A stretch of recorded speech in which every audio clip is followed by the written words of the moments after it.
या देवी सर्वभूतेषु माँ दुर्गा रूपेण संस्थिता नमस्तस्यै नमस्तस्यै नमस्तस्यै नमो नमः।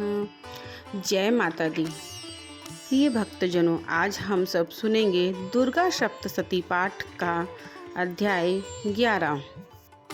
इस अध्याय में देवताओं द्वारा देवी की स्तुति तथा देवी द्वारा देवताओं को वरदान का वर्णन किया गया है। मैं भुवनेश्वरी देवी का ध्यान करती हूँ। उनके श्री अंगों की आभा प्रभात काल के सूर्य के समान है और मस्तक पर चंद्रमा का मुकुट है। वे उभरे हुए स्तनों और 3 नेत्रों से युक्त हैं। उनके मुख पर मुस्कान की छटा छाई रहती है और हाथों में वरद, अंकुश, पाश एवं अभय मुद्रा शोभा पाते हैं। ऋषि कहते हैं, देवी के द्वारा वहाँ महादैत्यपति शुंभ के मारे जाने पर इंद्र आदि देवता अग्नि को आगे करके उन कात्यायनी देवी की स्तुति करने लगे। उस समय अभीष्ट की प्राप्ति होने से उनके मुख कमल दमक उठे थे और उनके प्रकाश से दिशाएं भी जगमगा उठी थीं। देवता बोले, शरणागत की पीड़ा दूर करने वाली देवी हम पर प्रसन्न हो। संपूर्ण जगत की माता प्रसन्न हो। विश्वेश्वरी, विश्व की रक्षा करो। देवी तुम ही चराचर जगत की अधीश्वरी हो। तुम इस जगत का एकमात्र आधार हो, क्योंकि पृथ्वी रूप में तुम्हारी ही स्थिति है। देवी तुम्हारा पराक्रम अल्लंघनीय है। तुम ही जल रूप में स्थित होकर संपूर्ण जगत को तृप्त करती हो। तुम अनंत बल संपन्न वैष्णवी शक्ति हो। इस विश्व की कारणभूता परमाया हो। देवी तुमने इस जगत को मोहित कर रखा है। तुम ही प्रसन्न होने पर इस पृथ्वी पर मोक्ष की प्राप्ति कराती हो।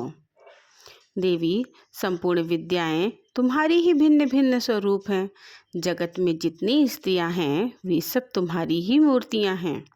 जगदम्बा, एकमात्र तुमने ही इस विश्व को व्याप्त कर रखा है। तुम्हारी स्तुति क्या हो सकती है। तुम तो स्तवन करने योग्य पदार्थों से परे एवं परावाणी हो। जब तुम सर्वस्वरूपा देवी स्वर्ग तथा मोक्ष प्रदान करने वाली हो, तब इसी रूप में तुम्हारी स्तुति हो गई। तुम्हारी स्तुति के लिए इससे अच्छी उक्तियाँ और क्या हो सकती हैं।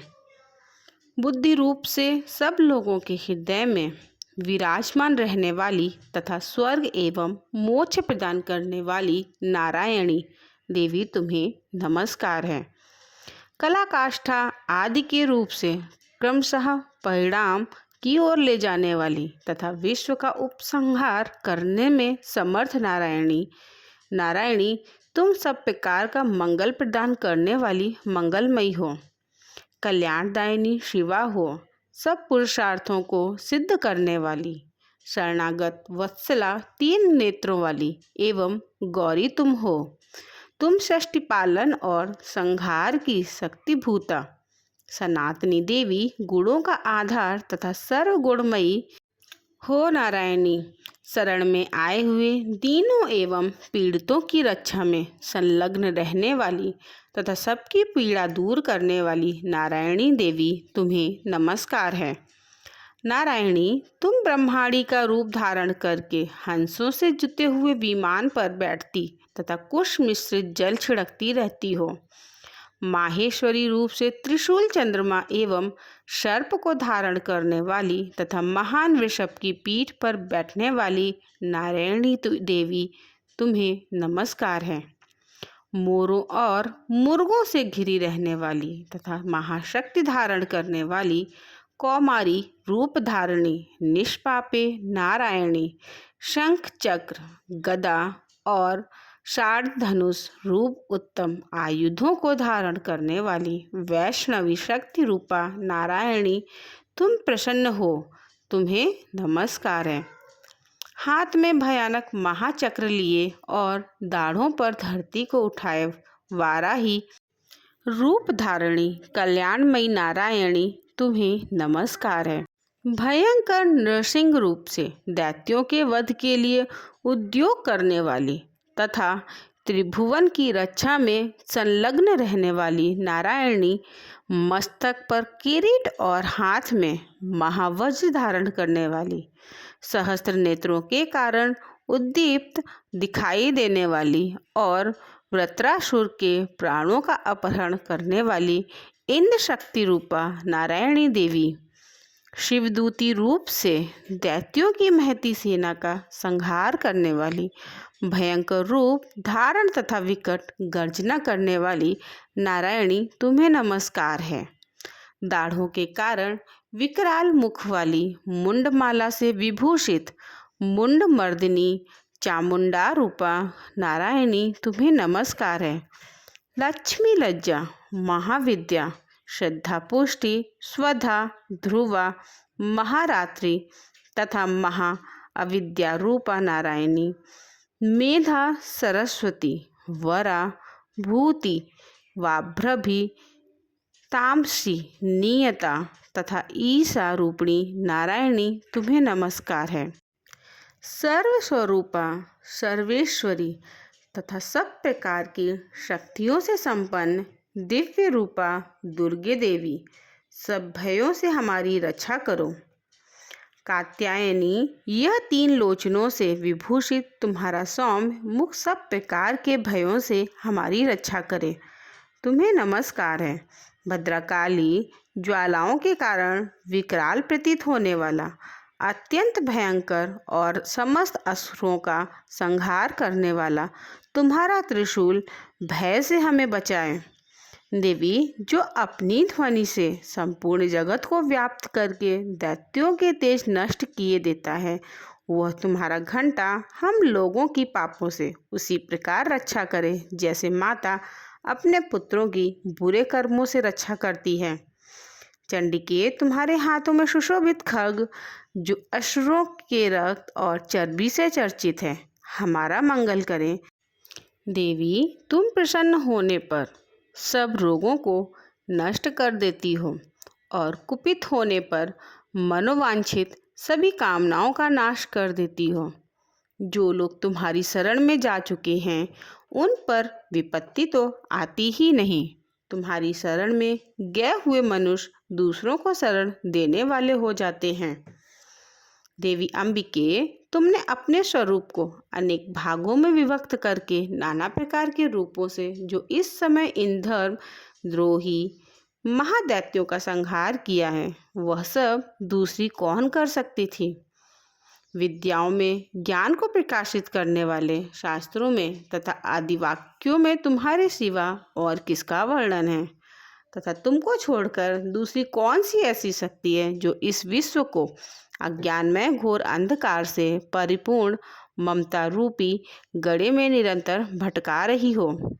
जहाँ राक्षस, जहाँ भयंकर विष वाले सर्प, जहाँ शत्रु, जहाँ लुटेरों की सेना और जहाँ दावानल हो, वहाँ तथा समुद्र के बीच में भी साथ रहकर तुम विश्व की रक्षा करती हो।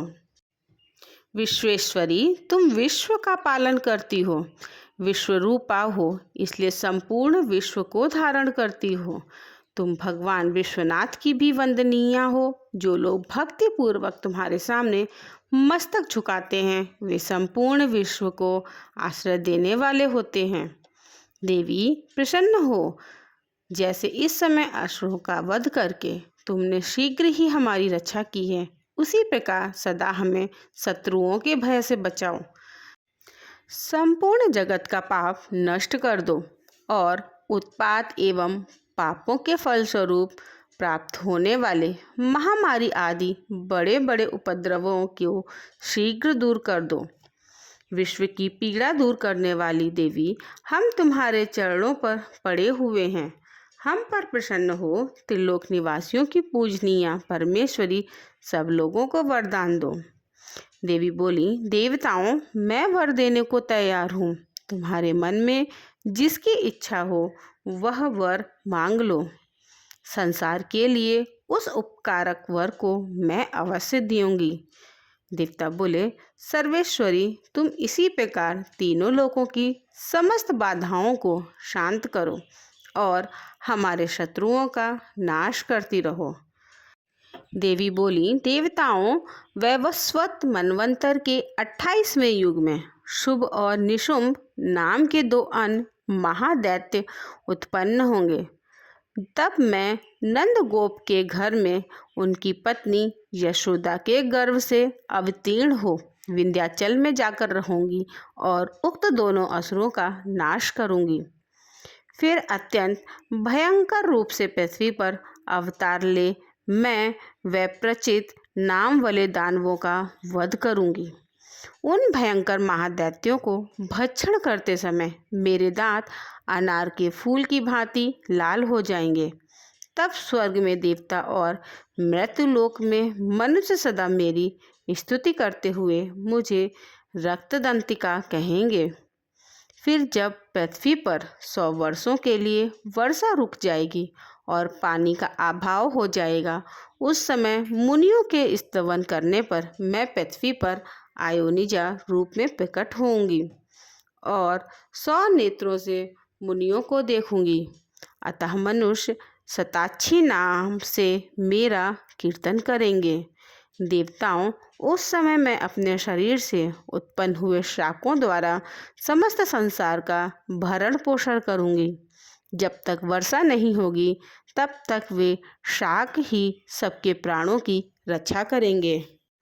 ऐसा करने के कारण पृथ्वी पर शाकंभरी के नाम से मेरी ख्याति होगी। उसी अवतार में मैं दुर्गम नामक महादैत्य का वध करूंगी। इससे मेरा नाम दुर्गा देवी के रूप से प्रसिद्ध होगा। फिर मैं जब भीम रूप धारण करके मुनियों की रक्षा के लिए हिमालय पर रहने वाले राक्षसों का भक्षण करूंगी, उस समय सब मुनि भक्ति से नतमस्तक होकर मेरी स्तुति करेंगे। तब मेरा नाम भीमा देवी के रूप में विख्यात होगा। जब अरुण नामक दैत्य तीनों लोकों में भारी उपद्रव मचाएगा, तब मैं तीनों लोकों का हित करने के लिए 6 पैरों वाले असंख्य भ्रमरों का रूप धारण करके उस महादैत्य का वध करूंगी। उस समय सब लोग भ्रामरी के नाम से चारों ओर मेरी स्तुति करेंगे। इस प्रकार जब जब संसार में दानवी बाधा उपस्थित होगी, तब तब अवतार लेकर मैं शत्रुओं का संहार करूंगी। इस प्रकार श्री मार्कंडेय पुराण में सावर्णिक मनवंतर की कथा के अंतर्गत देवी महात्म्य में देवी स्तुति नामक 11वां अध्याय पूरा हुआ। जय माता दी। दोस्तों, उम्मीद करती हूँ आपको वीडियो पसंद आई होगी। वीडियो पसंद आई हो तो लाइक करें और चैनल को सब्सक्राइब करना ना भूलें। कमेंट बॉक्स में जय माता दी लिखें। मिलते हैं अगले वीडियो में नए अध्याय के साथ। धन्यवाद।